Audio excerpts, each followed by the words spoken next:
All right, I've got Glenn here with Fractal Fox. What is this game here you got? Okay, we're actually just released about a month ago our game called Brain and Zombie. It is for iPhone, iPad, Android devices. We came out about a month ago, and the whole idea is you play Professor Braun, and you aren't smart enough to stop the zombie apocalypse. So you make this device to make yourself smarter, but in doing so, you accidentally turn yourself into a giant, tasty brain.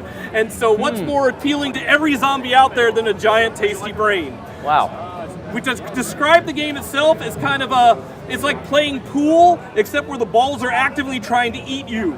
Wow, that actually sounds a lot of fun. Now, what is some inspiration of the game? What kind of got you to go this direction?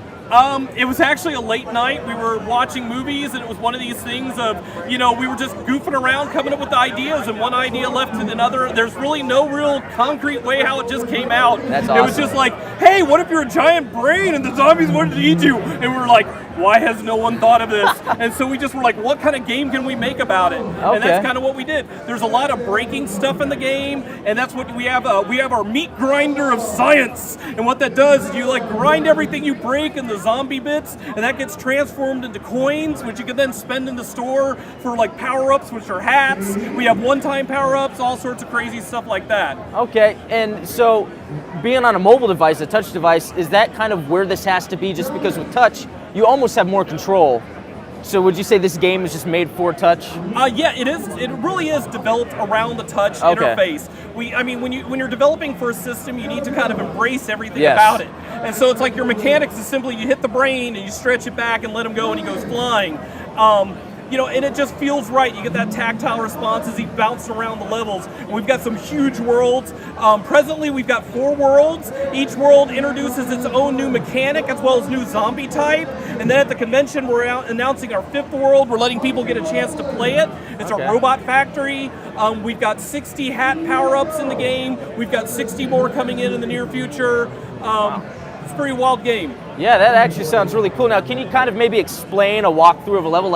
How does a user go through a level? What is actually happening? Well, it's kind of part exploration, part pinball, where you flick your brain around, and you've got zombies. And as I said, each one kind of affects the gameplay of the scenario. But you're kind of moving through the level, and your goal is to squash all the zombies you can. And certain ones, there's some that'll run from you and hide. There's others that'll fight back. My personal favorite's the Tenderizer, which is this big bad boy here, and he'll walk up and punch you and knock you around the level. So you then have to recover. And we've got hazards in the level, so if you're not quite careful, he can push you into one.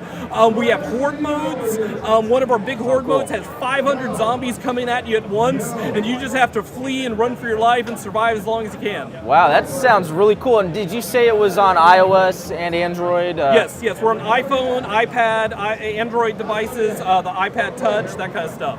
Cool, so people can pick it up right now? Yes, it's out. It came out about a month ago, so you can buy it right now if you want. Just do a search for Brain and Zombie. Brain and Zombie. Okay, thanks a lot, man. That sounds awesome. Not a problem. Yeah. Thanks, Adam. Yep.